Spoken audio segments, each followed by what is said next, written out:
Doctor ortho Ayurvedic oil और capsule. अब दर्द भी घुटने टेकेगा।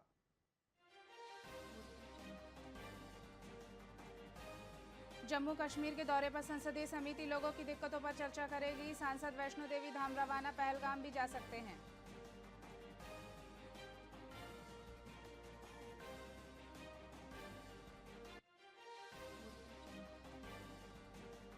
हिंदू समाज को स्नेह सूत्र में बांधना संघ का लक्ष्य, मोहन भागवत बोले। आरएसएस का मूल विचार अपनापन। 26 अगस्त से शुरू होगा शताब्दी समारोह।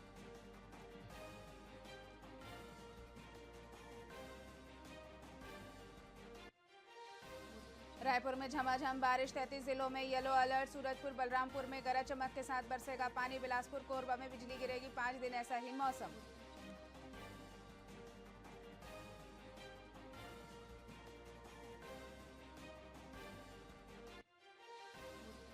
तीन दिन बाद छत्तीसगढ़ को मिल सकता है नया सीएस। दिल्ली में सुब्रत पिंगुआ के नाम पर मंथन। 30 जून को रिटायर हो रहे अमिताभ।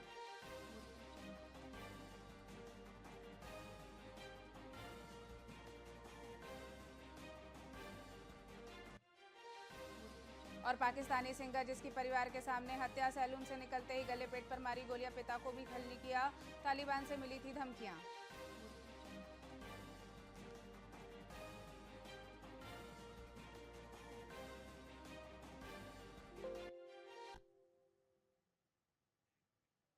नमस्कार, स्वागत है आपका वीआईपी न्यूज में। मैं हूं आपके साथ डॉक्टर रानी रैकवार। करते हैं छत्तीसगढ़ की खबरों की शुरुआत और खबर बीजापुर से। छत्तीसगढ़ के बीजापुर जिले में सुरक्षा बलों के समक्ष 13 कुख्यात नक्सलियों ने आत्मसमर्पण किया। इनमें पीएलजीए और मिलिशिया प्लाटून के सदस्य शामिल हैं, जिनमें से 8 महिलाएं भी हैं। इन नक्सलियों पर कुल 23 लाख रुपए का इनाम घोषित था।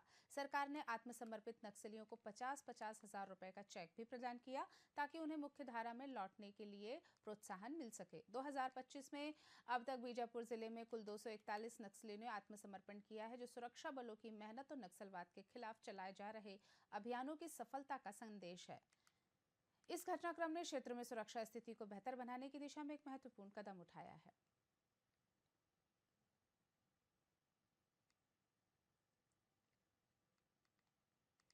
आज बीजापुर पुलिस, सीआरपीएफ एवं कोबरा के संयुक्त प्रयासों से 23 लाख रुपए के इनामी कुल 13 माओवादियों के द्वारा शासन की नियत नीति एवं अन्य विकास योजनाओं से प्रभावित होकर बीजापुर पुलिस के समक्ष आत्मसमर्पण किया गया है।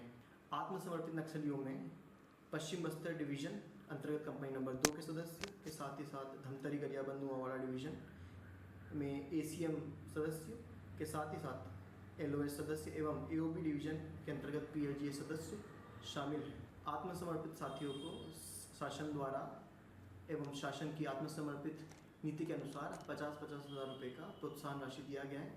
साथ ही साथ उन्हें शासन की आत्मसमर्पण नीति में होने वाले विभिन्न फायदों के बारे में भी बताया गया। आज बीजापुर पुलिस, सीआरपीएफ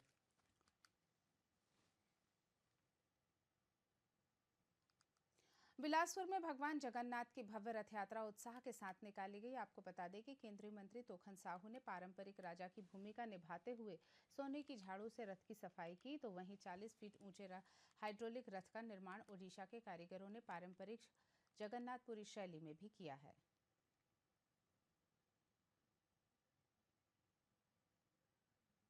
को हृदय से धन्यवाद देती हूँ, आभार व्यक्त करती हूँ जगन्नाथ देव जी का। सबको धन्यवाद देती हूँ और आज सबको बधाई देती हूँ जगन्नाथ जी का। सबकी जगत की कृपा सब पर बना रहे, ऐसी आशा करती हूँ। भगवान जगन्नाथ बड़े भाई बलराम और बहन सुभद्रा के साथ भक्तों से मिलने के लिए निकलते हैं। रथ यात्रा के नाम से हमारे देश में प्रसिद्ध है। हर व्यक्ति आज के दिन का इंतजार करता है। प्रभु जगन्नाथ के इस रथ यात्रा को हम भी हाथ लगाए, हम भी खींचे। हम सब आस्था, श्रद्धा और विश्वास के प्रतीक है भगवान जगन्नाथ। आज यात्रा पर निकले भक्तों से मिलने के लिए। ऐसे पावन पुनीत अवसर का मैं पूरे देशवासियों को हार्दिक बधाई देता हूँ। वासियों को हृदय से धन्यवाद।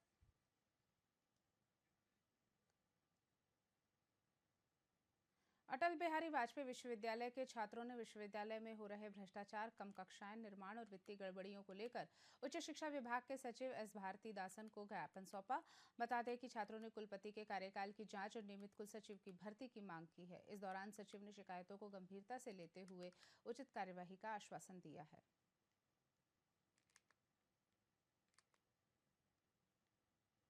हम अटल बिहारी वाजपेयी विश्वविद्यालय शिक्षण विभाग एवं संबद्ध विभिन्न महाविद्यालयों के छात्र आज यहाँ पे एकत्रित हुए हैं। चूँकि हमको जानकारी प्राप्त हुई थी कि आज विश्वविद्यालय में एक कार्यक्रम रखा गया है जिसमें माननीय उच्च शिक्षा विभाग के सचिव जी श्री भारती दासन जी आज यहाँ पे उपस्थित हैं।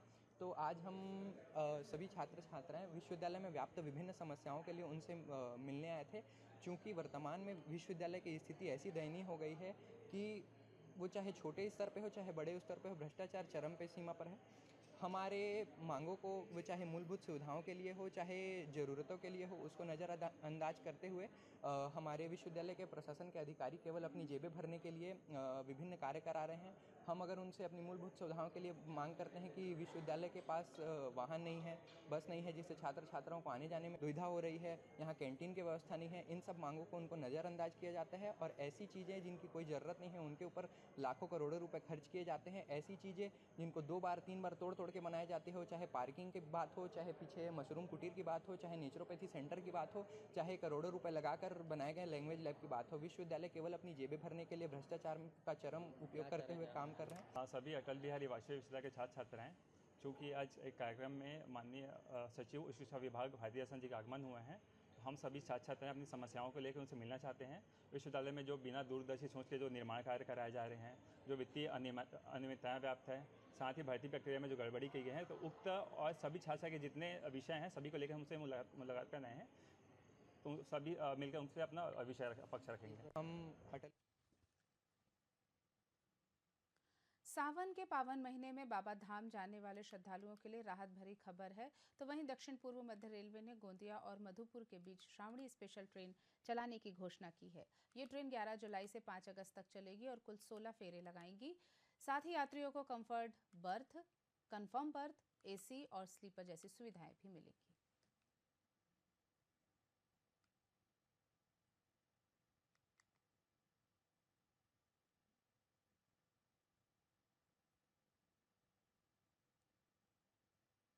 सावन महीने में बहुत से श्रद्धालु जो हैं वो बाबा धाम जाते हैं और वहाँ पर जल चढ़ाने के लिए।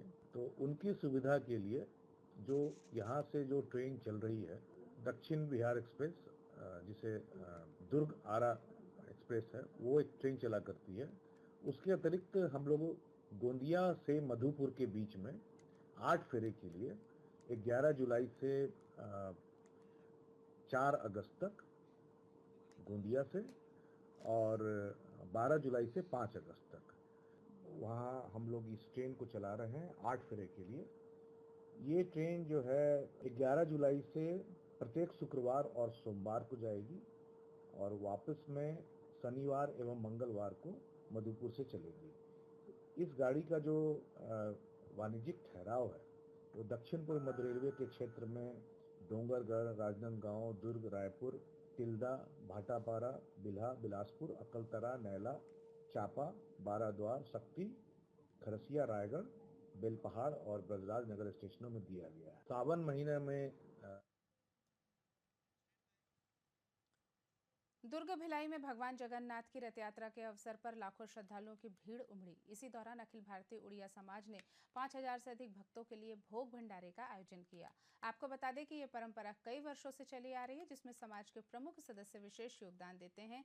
इस दौरान हजारों भक्तों ने इस भोग भंडारे का आनंद लिया और धर्म लाभ लिया।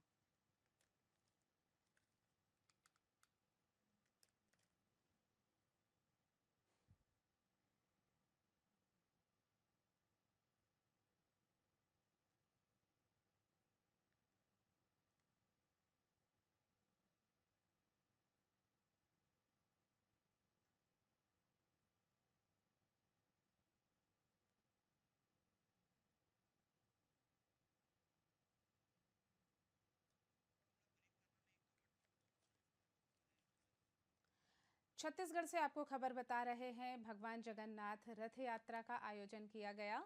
दुर्ग में और उड़िया समाज ने भोग भंडारे का विशेष आयोजन किया, जिसमें बड़ी संख्या में श्रद्धालुओं ने हिस्सा लिया। भगवान जगन्नाथ की रथ यात्रा हर जगह निकाली जा रही है। पूरे देश में इस समय भक्ति का माहौल है।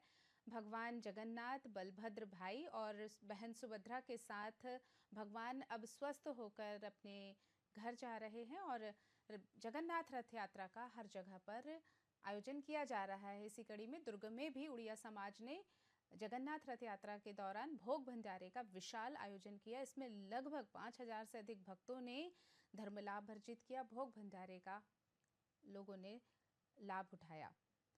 आप तस्वीरों में देख सकते हैं कि किस तरह लोग जो हैं वो भगवान जगन्नाथ का प्रसाद लेने के लिए उमड़ पड़े हैं। कहा भी जाता है, जगन्नाथ का भात जगत पसारे हाथ। भगवान जगन्नाथ रथ यात्रा पर श्रद्धालुओं की भारी भीड़।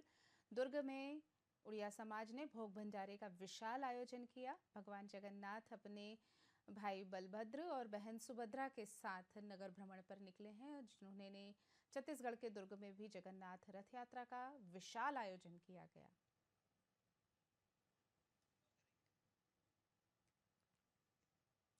खबरों में फिलहाल इतना ही। देखते रहिए VIP न्यूज़। नमस्कार।